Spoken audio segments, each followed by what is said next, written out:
Earth signs, Taurus, Virgo, Capricorn. Tignan po natin kung ano ang mensahe para sa'yo ngayong araw. Pero bago po yan, kung hindi pa po kayo nakasubscribe dito sa ating channel, please subscribe na po kayo and palike na din po ng ating video. At sa mga nais naman pong mag-avail ang ating private readings, nakastones and amulet, makikita nyo po yung link sa description box below. At sa mga nais naman pong mag-avail ang ating private readings, ayan, message lang po kayo. Tingnan natin. We have hole in the soul. Kaya lang nakabaliktad siya, di ba? Tingnan natin kung ano pa ang mensahe spirit guide. We have procrastination. Meron tayo ditong rejection. Ayan. So, natatakot na yung iba sa inyo na kumilos yung iba po. Natatakot kasi yung iba na ma-reject kayo. So, pwedeng hindi na talaga 100% yung effort po na binibigay ninyo sa isang bagay. Ayan. Yes, meron dito pinanghihinaan ng loob. Ayun yung pinapakita dito. Tignan natin, spirit guide. Pero yung iba naman, naka-move forward din po kayo kaagad. Dito sa rejection na nangyari sa life ninyo. Pag natanggihan kayo, edi wala. Focus ulit sa ibang bagay or gawa ulit ng ibang bagay. So, meron dito mararamdamin, meron din namang hindi. A blessing on your love. Ayan. So, mas pinipili nyo pala, earth signs, is magpatawad. Ayan. Mas malaki yung puso ninyo. Hindi ba? Mas maintindihin po yung karamihan sa inyo. Tignan natin. Spirit guide. Okay. Or pwede rin naman na ilang beses na ba kayong na-reject? Pag meron kayong confession na ginagawa, ayan, towards sa isang tao, towards sa gusto nyong ligawan, or sa taong nagugustuhan ninyo. Tignan natin, ano pa yung mensahe. We have 10 of winter. Ayan, yung iba nga po sa inyo. Na-experience ninyo is betrayal. Medyo nahihirapan talaga yung karamihan sa inyo dito ngayon. So, hindi pa po talaga kayo nakaka-move forward. Marami dito. Oo.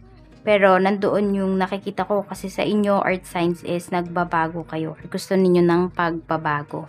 Ayan po. So, naisip nyo dito, kahit merong kahit may nangyaring hindi maganda dito sa life niyo, is need nyo pa rin bumangon. Okay?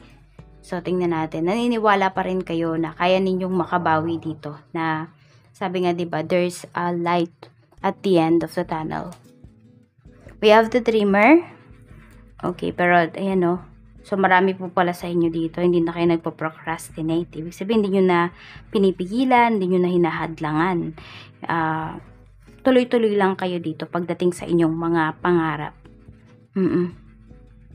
Nagtitiwala kayo ngayon sa inyong sarili. So, kung before, umaasa kayo sabihin natin, sa tulong ng ibang tao, sa mga tinuturo sa inyo ng ibang tao. Pero kasi ngayon, alam ninyo sa sarili ninyo, earth signs, na mag-isa na lang kayo. Yes, maraming tao sa paligid mo, maraming nakakaintindi sa'yo, pero walang ibang sasama sa'yo pagdating sa pangarap mo, kung hindi sarili mo lamang. So, yan yung natutunan mo. Okay, hindi lahat ng tao, suportado ka dito sa pangarap mo. Kaya, yon yung iba sa inyo, ninyo talagang mag-isa. Ninyo talagang ipurso yan na mag-isa. The Magician. Okay, so ito, may mga rejections kayo na na-receive, pero yung mga rejections kasi na to is ito yung sabihin natin, parang sumampal ba sa inyo, earth signs, na yun nga, kayo lang yung makakagawa ng mga gusto ninyong gawin para sa inyong sarili, para sa inyong buhay, at alam mo na kaya mong i-manifest yung mga bagay na gusto mo.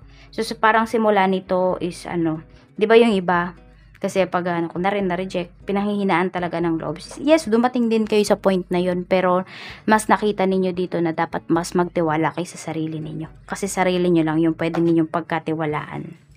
Tignan natin. Actually, marami din sa inyo, ayan, sa mga rejections na yan, is yan nga yung redirection, at dun yung makikita yung yung success po na hinahanap ninyo. Kaya wag kayong susuko. Kapag kayo man ay nakaranas nito, ayan, baka iba sa inyo ngayon nyo lang yan naranasan, so nalulungkot pa kayo. We have the world. Ayan.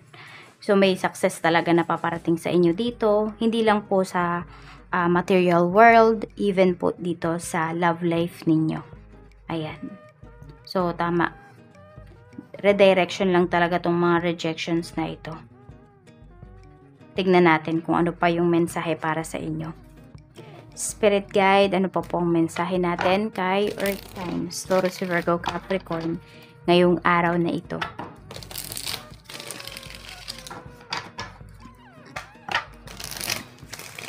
Tingnan natin. Umpisa muna tayo pagdating sa trabaho mo. Pagdating sa trabaho, Spirit Guide, meron tayo ditong the Hierophant. Actually, iba sa inyo, mabagal lang yung progress nyo sa trabaho, pero solid siya. Ayan, di kayo mawawalan dito. Tapos, ito nga, meron yung iba sa inyo, kung kayo naman ay naghahanap ng work, pinagdasal nyo talaga to, ibibigay na po yan sa inyo. Ayan, magtiwala lang talaga kayo, hindi lang sa sarili ninyo, even kay God or kung sino man po ang inyong pinaniniwalaan. Depende kasi, iba-iba naman tayo ng diba, ng pinapaniwalaan. So tignan natin pagdating naman po sa inyong negosyo. The world. So you will celebrate something here pagdating sa inyong negosyo. Ayan. Magiging happy kayo, magsi-celebrate kayo kasi sinimulan ninyo. At ngayon, ayan, napakaganda po ng flow ng finances ninyo. Ang ganda ng flow ng inyong kaperahan pagdating dito sa inyong negosyo. Tignan natin. Alam mo yung kinikita mo, Earth Signs, parang hindi naman lahat sa inyo pagdating sa negosyo. Hindi rin din naman lahat pagdating dito sa trabaho. Pero meron dito sa inyo na kaya 2 pamilya yung buhayin ng negosyo ninyo. Kaya lang sana yung sabi natin yung kalahati, 'di ba? Yung pambuhay dito sa isang pamilya ay sana natatabi po ninyo. Or napapalago nyo pa. Pero itabi nyo muna, tsaka na kayo mag-isip. Iba po sa inyo kung kailan kayo magsisimula ulit or sabi natin mag-e-expand. Tignan natin. Kasi risky naman talaga ang business, no? We have 7 of Wands pagdating naman po dito sa inyong kaperahan. So, ayan. Mayroon yata kayong mga inutangan dito, nag-loan yung iba sa inyo, pero hindi kayo na-approve. Ayan. So, medyo may struggle talaga. Lalo na yung iba kasi sa inyo, kayo lang yung inaasahan dito. So, kayo po yung breadwinner sa family ninyo. Kaya naman talaga lahat gagawin ito. Pwede rin na meron dito sa sideline po kayo or nagsa-side hustle kayo. So, ayan, busy-busy yung iba. Pero, nakakayanan naman kasi nga may mga responsibilities. And yun yung mga iniisip. Ayan, parang tama na muna, wala mo nang hiya-hiya. Kasi marami tayong bayarin, marami tayong bills. So, kailangan natin yung unahin. So, yan po yung iba sa inyo. Yun yung ginagawa ninyo dito. Wala mo nang hiya-hiya. At also, wala din kayong tinatanggihan dito. Basta pagkakakitaan. At syempre, sa malinis na paraan. Tignan po natin. Pagdating sa love life, we have Knight of Cups. Ayan, so efforts talaga. So, hindi lang ikaw, hindi lang si person mo ang nag-e-effort sa relationship. Kayo, and also, walang nangingialam sa inyo dito na ibang tao. So, kayo at kayo lamang dalawa yung nagde-decide pagdating dito sa inyong relationship. Which is, yan yung maganda. Diba? Dapat talaga walang ibang taong involved pagdating sa relationship ninyo. Ayan po. So, sweet. Pwedeng makareceive kayo dito ng something sweet or could be a message from your person ngayong araw na ito. Makita mo na mas nag-e-effort siya ngayon. So, we have number 21, number 5, 1, 21. So, 21, 21 yan yung repeating number ninyo ngayon. 17, 13, 8, and 36. Maraming salamat po at mag-iingat kayo always. More blessings to come.